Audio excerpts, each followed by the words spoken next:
35 past the hour, time for us to take a check of the weather. We do that from the nation's capital in our newsroom in Washington with Mr. Willard Scott.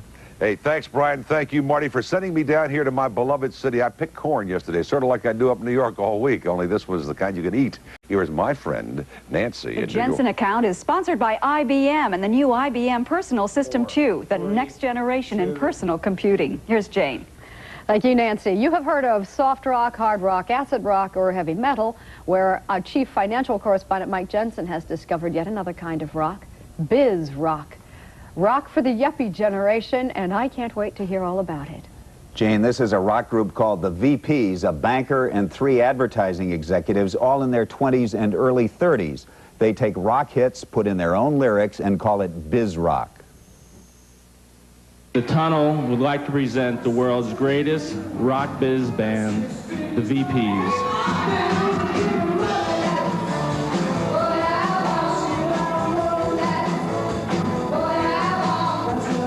They're living out their fantasy.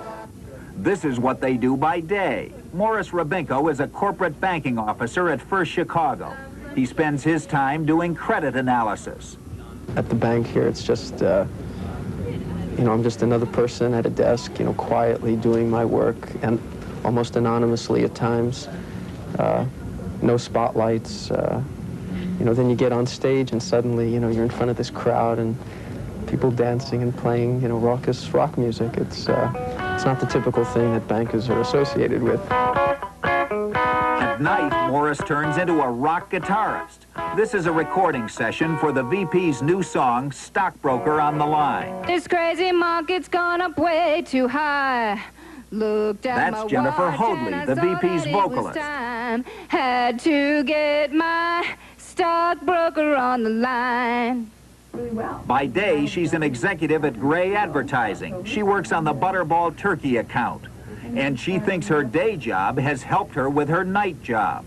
I think we've gotten a lot of talent from jobs. You know, we've learned a lot about marketing. And what we've done is we've created a niche for ourselves, which is very unique. I think knowing how to define a target, knowing the volume that target could generate, getting into the psychographics and demographics of that target, finding music and lyrics that meet that target, I think are extremely important. And we know how to do that because of our professional experience. That's Philip Shaw. He's an account executive at McCann Erickson. He handles the Black & Decker account.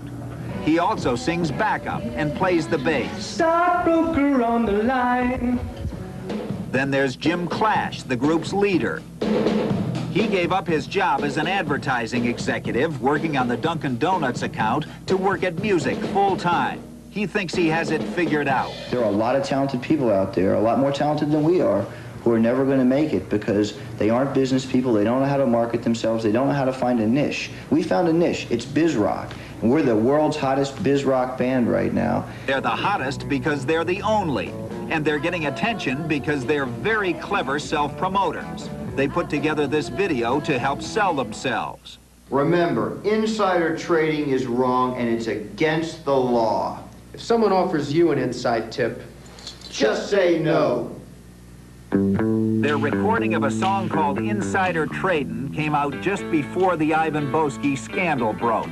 Perfect timing for the VPs. But the big question, are they any good? Will they ever become real rock stars? We asked their friends. Oh, I don't know. That's hard to say. In my eyes, they're stars. In my heart.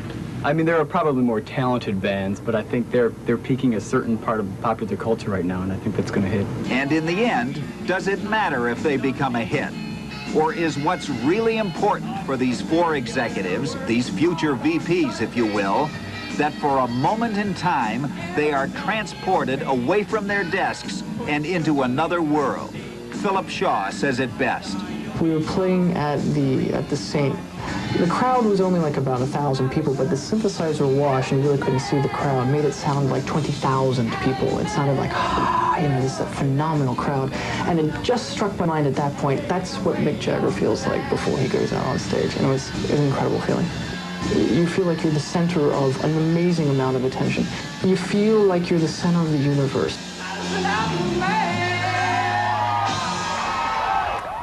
Yes, Mike, but are they any good? Jane, there's a very big difference between playing and singing in college groups, which these young folks all did, and doing it professionally. I think they have a very good gimmick. People seem to be entertained by what they do, but I hope they don't give up their day jobs. All right.